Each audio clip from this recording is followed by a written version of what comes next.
नमस्कार विद्यार्थी मित्रांनो, फिजिक्स 70 आउट ऑफ 70 या सिरीजमध्ये आपलं सर्वांचं स्वागत आहे। आजचा आपला दुसरा व्हिडिओ। कालच्या व्हिडिओमध्ये आपण बघितलं की high weightage topic, medium weightage topic आणि लो वेटेज टॉपिक। तर आपण आज बघणार आहोत हाय वेटेज टॉपिक मधला पहिला टॉपिक रोटेशनल मोशन। आता बघा, हा टॉपिक 2025 साठी आला होता 10 मार्क्सला विथ ऑप्शन आणि विदाउट ऑप्शन आला होता 6 मार्क्सला। म्हणजे यावर्षी किमान 7 ते 8 मार्क्सला किंवा 6 मार्क्सला तर फिक्स येणार, म्हणजे येणार।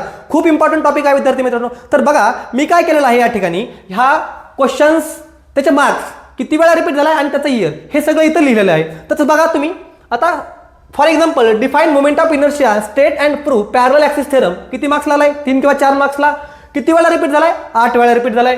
कधी कधी आला होता 2015, 16, 18, 19, 20, 22, 23, 24। आता बघा असे सगळे क्वेश्चन आहेत। काय काय बघा question, derive the expression for rotational kinetic energy, state the principle of conservation of angular momentum and show that it is independent of mass, परत find the moment of inertia of standard bodies. आता standard body म्हणजे काय येईल? सगळे काय जे आपले आहेत स्टँडर्ड बॉडी, त्यातल्या कोणत्या पण एका बॉडीवर 2 बॉडीवर क्वेश्चन येऊ शकतो, 2 किंवा 3 मार्काला। आता बघा, derive expression for maximum safe speed on bank road, जे बँकिंग ऑफ रोड आपण बघितलं होतं, त्याच्यातले व्हीमॅक्स जे आहे त्याचं तुम्हाला डेरिव्हेशन इथे विचारलं जाईल। परत बघा, derive the acceleration of body rolling down incline plane without slipping, म्हणजे आपण एक बॉडी इन्क्लाइन प्लेनवरून खाली सोडली, अँगल थीटाला खाली सोडल्यानंतर विदाउट स्लोपिंग जे ॲक्सेलरेशनचं डेरिव्हेशन होतं, जी sin थीटा अपॉन 1 + k²/r², ते तुम्हाला इथे डिराइव करायचं आहे। आणि आता एकदा तुम्ही स्क्रीनशॉट काढून घ्या आणि बघा आता आपण काय करणार आहोत, याचा डिटेलमध्ये हे जे 6 क्वेश्चन आहेत त्याचे डिटेल आन्सर किंवा डिटेल क्वेश्चन्स आपण काय करणार आहोत, आपल्या युट्यूबच्या सिरीजमध्ये घेणार आहोत।